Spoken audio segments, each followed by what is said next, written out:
Hello, welcome to the OSU Sports Extra podcast. I'm Patrick Prince, joined as always by OSU beat writer Kelly Hines. Kelly, always good to be with you. Let's talk a little OSU Baylor. OSU has done everything they needed to do in the non-conference. This is their first road game. Baylor obviously beat them last year in the Big 12 title game. How do you see this one breaking down? I am really intrigued by this matchup because to me, the battle is going to be like in the trenches. There's always a battle in the trenches, but that's what appeals to me the most. Baylor has a really good offensive line. OSU has an incredible defensive line, and you can really like flip it the other way too. Baylor has an incredible defensive tackle who will be playing in the NFL next year. OSU's offensive line has come along really strong. I think it's gelling really well. So I think that's where it starts for me. Just looking at those matchups there. And, just looking forward to seeing how Spencer Sanders plays against Baylor. I did a podcast yesterday with a couple of the Baylor guys, the guys who cover Baylor down in Waco, and they pointed out how their perception of Spencer Sanders is very different from, probably everyone else in the Big 12, just based on what they saw from Spencer last season, which is not how he typically plays. Like, he is a very good quarterback who had some unfortunate incidents in those two games. So their perception being that maybe he's not as good as we know him to be because we watch him every day. Or maybe that he is turnover prone, and I as Mike Gundy pointed out the other day, when you're a quarterback who takes risks, there's one way that can go. There's a high reward, but there's also the possibility of there being interceptions and involved in that. But looking back at those 7 turnovers that Spencer had in those 2 Baylor games combined last year, Mike Gundy said, he was getting hit while throwing, and when at least like 3 or 4 of those interceptions happened. So obviously that's a recipe for disaster, and the protection has to be better. So you have to think the protection will be better. Offensive line, I think, is better, but it's still so early in the season. And as much as I like how the non-conference schedule shaped up for OSU, and how OSU was able to get really good things out of each of those games. This team is certainly not tested in the way that, to the extent that we would really have a good feel for things. But I think that's everywhere. We could talk for a long time about the state of the Big 12 and all of the teams in it, but it's hard to get a good feel for teams this early in the season, even if they have played, a tougher schedule. So I don't know. I don't remember what your question was, and I don't know if that answered it. No, that was good. I was just letting you roll and just listening.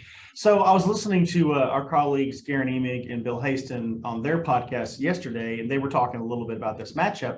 And I think it might have been Bill who said, that Spencer Sanders has to be special in this game. I don't really know if that's true, Kelly. I just think he just needs to not turn the ball over. Yeah. Do you think I guess it depends on your definition of special. I don't think that he has to go out there and throw 6 touchdown passes. I don't think that he has to just make these incredible plays. I think he needs to be Spencer Sanders, which that has been a very as Mike Gundy says, he's a magician in our offense. And I think that's just like what sticks out to me about Spencer. He runs this offense the way it needs to be run. He has he's able to decide what needs to happen, and he most of the time goes out and makes it happen. His receivers are he has so many weapons now at his disposal. If Jane Bray comes back this week, that's another one. I think everything is set up there for him.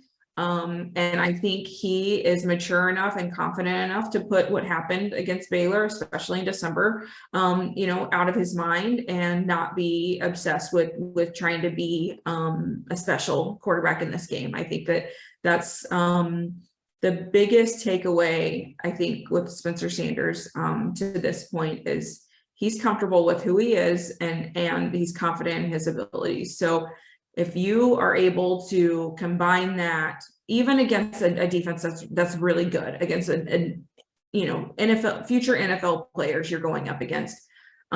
Just know what you need to do and focus on that. And I think it'll be a good situation for him. There might be some turnovers that are unavoidable. Crazy things happen, but I really expect him to be, just a better version of himself than what he was last year. But you know how it is when something bad happens, especially with a quarterback, then you're forcing it a little bit more the next time. And then there's another turmoil, and then it just spirals and it gets out of control, and then it's in your head. But I know just from what Spencer has said about, that was very difficult for him to process, what happened in Arlington, and his teammates really got him through that. And that was, I think, a really defining moment for him. And that's why I don't expect it to go the same way this time around.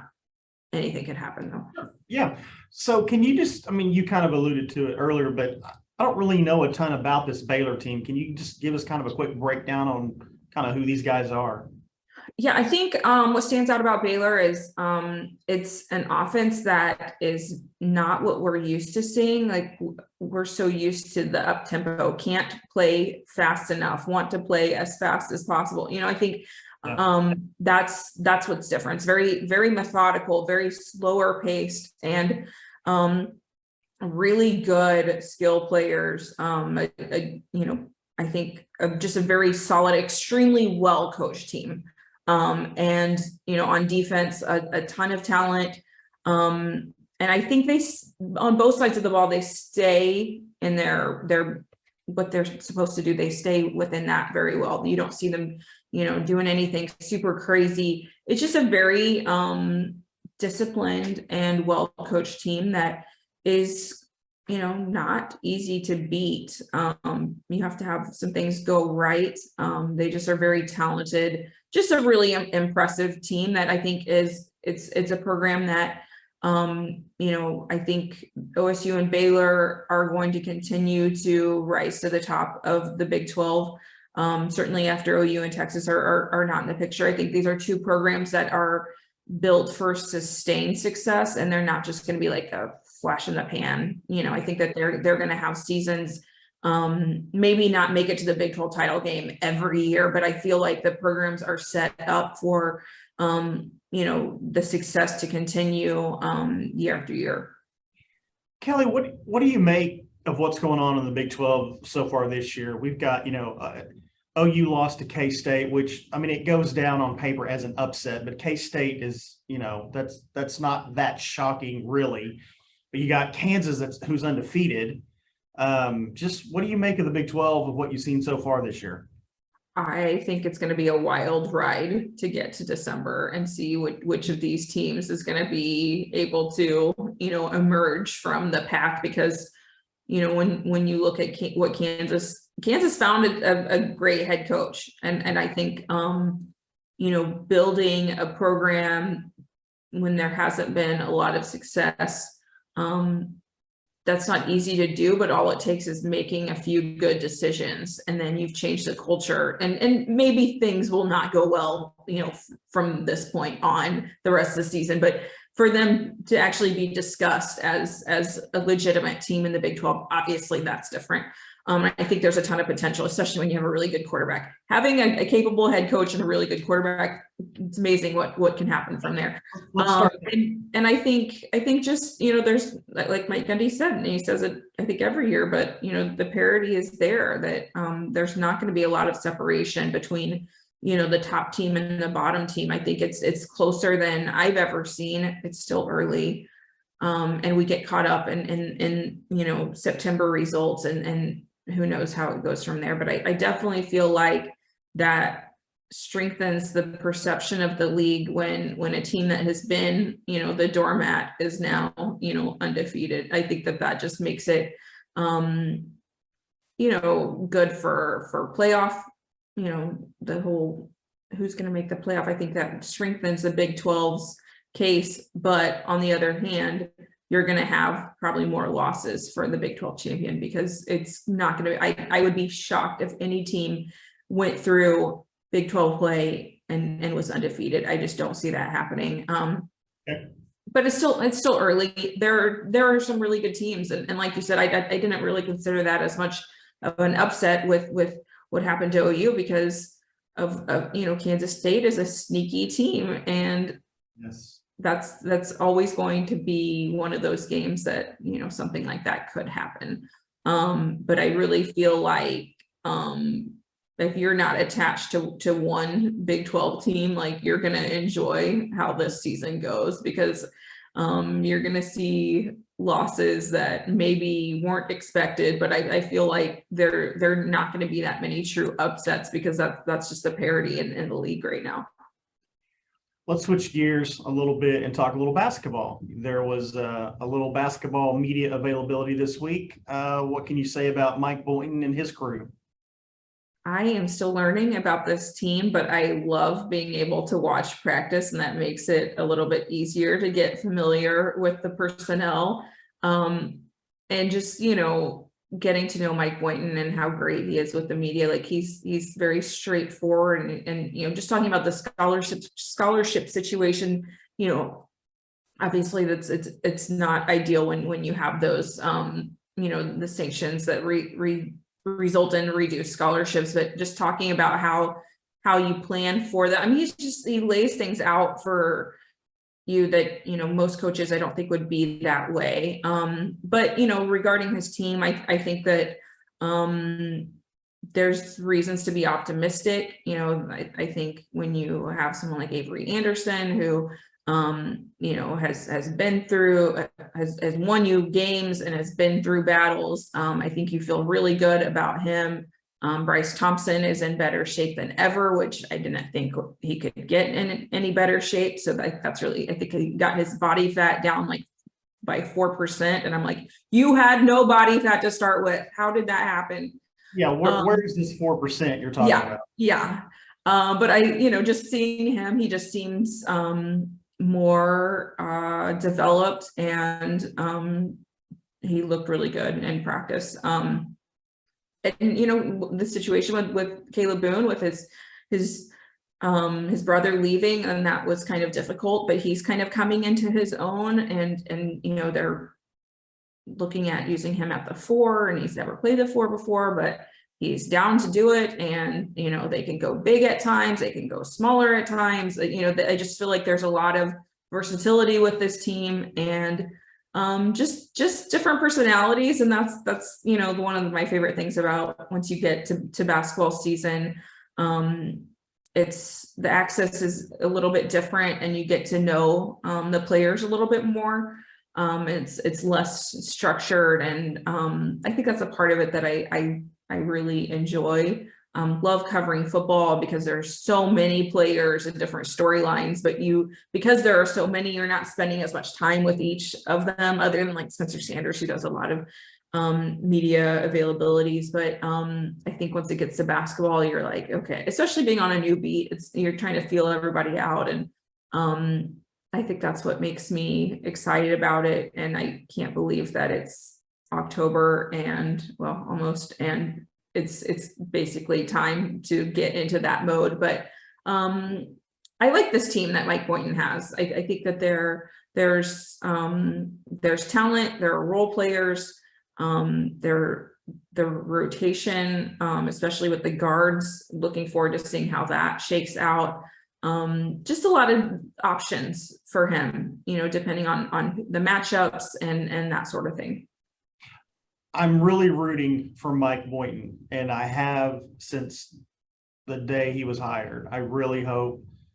I root for him. I think guys like him are really good for college basketball. And like you said, I just think he's a good guy. I think he's a good coach. He seems like the kind of coach you want to play for, Yeah. And looking back on what happened, with OSU essentially getting screwed, with that postseason bans and the scholarship reductions, the way that he handled all of that and didn't care about showing emotion, and it was just so raw and so real. And you're like, I just thought, as terrible as the situation was, just the way he handled it. And, I wasn't there then, I wasn't on the beat then, but seeing it from afar, I'm like, man, that is somebody who cares. Like, that is someone who is invested. That's not someone who is like, well, okay, this is a short-term situation for me, and I'm just going to go coach somewhere else. And, things happen and he could be gone after the season, but it's just the amount of care and, I don't know, just the way he let that show without being over the top. And I mean, I think that's a tricky situation. Like, you don't really know how to handle that when it's a gut punch, and you don't want to be fake, but you don't want to be numb, or I think it's just the way he handled it. I was just so impressed with that. And he continues to impress me. He's someone who, like, nobody really can say anything bad about. He's very likable, and I think he's been able to bring in some good players. And I just am interested to see what that next step is with this team, because I just had a cat sneeze on me. Did you hear that? I did hear that. Yeah, I wasn't sure what it was, but I assumed it was a cat. no, we haven't had any cat sightings. Well, and we haven't. Nap time. When I was feeding your cats the other day, I did a rough count, and we don't need to talk about the count. Oh, we're not. Okay, fair enough. Wait. It's still kitten season. Okay, like, I don't think that any cat younger than 6 months cannot count toward my total. It's unfair. I'm just over here saving lives. Don't mind me. This cat is literally using the litter box right here. Oh, I'm glad that's off camera. I don't. Yeah, that's so great. Love that for us. You talk. I'm gonna mute me. Okay. Well, what I was going to tell you is, this was a couple years ago, and I heard Mike Holder on a podcast or interview something, and it may have been after Boynton got the job, and he said, and the question was a good question, said something to the effect of, because a lot of people questioned the hire at the time. They're like, who's this guy? Da da da da. And the question was something like, what was it? When did it hit you that Mike Boynton was your guy? And I mean, I'm not quoting him directly, but basically Holder said after 10 minutes of talking to him in the interview, or maybe even less than that. Like, he would, and at the time you're like, yeah, okay, whatever. But I get it. I totally get it. Yeah. And I think, I see how he would be as good of a recruiter as he is, because he's real and he's passionate. And I think a combination of those things probably makes him really, really enjoyable to play for. And I think just the embracing the whole, family aspect within the team. And those are guys who you're spending a ton of time with, but like, sometimes you come across teams that the players have that bond, but the coaches are kind of removed from it. Like, I've never gotten that sense with him. It's always been like, we're going through this together, and he's experiencing the highs and the lows, probably on a deeper level because it's his job, but really trying to, get these players to develop off the court too, and to being better people. It's just, those are the things that coaches talk a lot about that. I think every coach cares about that, but I just feel like with Mike Boynton, like, what you see is what you get. And sometimes, like, in the media, especially when you're like a beat writer, you can kind of be not misled, but you're a little bit like, we want to see the best in people. Like, I think most of us do. So just being around him a little bit more to get a feel like, I definitely feel like that's who he is. And he's someone who seems to,